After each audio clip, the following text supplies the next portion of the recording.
యాదాద్రి భువనగిరి జిల్లా వలిగొండ మండల కేంద్రంలో కాళేశ్వరం ప్రాజెక్టుపై కాంగ్రెస్ ప్రభుత్వ వైఖరికి నిరసనగా మంగళవారం రోజున బీఆర్ఎస్ పార్టీ మండల పట్టణ కమిటీ ఆధ్వర్యంలో రాస్తారోకో నిర్వహించారు.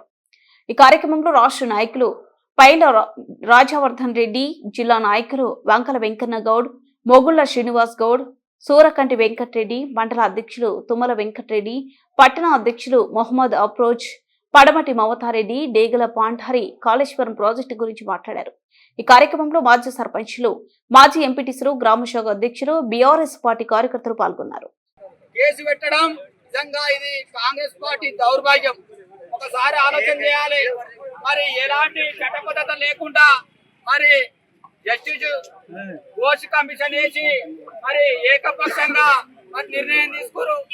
మరి ఒకసారి ఘోష్ కమిషన్ ఆలోచన చేసినట్టయితే నిజంగా ఘోష్ కమిషన్ కు చట్టబద్ధత లేదు.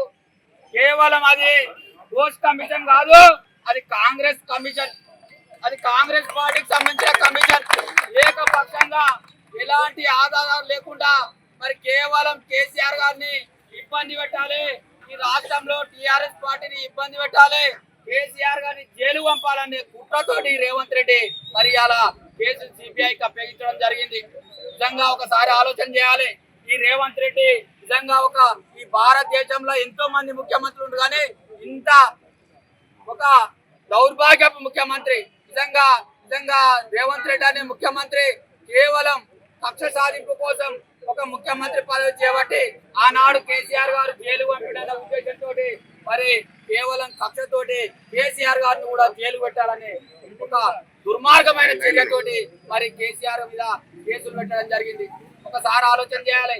ఆనాడు 2014లో మన టీఆర్ఎస్ పార్టీ ప్రభుత్వం ఏర్పడిన తర్వాత మరి గజ దొంగ అయినటువంటి రేవంత్ రెడ్డి మరి చంద్రబాబు గారి ఆలోచనలతోటి, చంద్రబాబు సూచనలతోటి మన ఎమ్మెల్యేలను కొని ఆనాడు మన ప్రభుత్వాన్ని పడగొట్టాలని చూసిండు.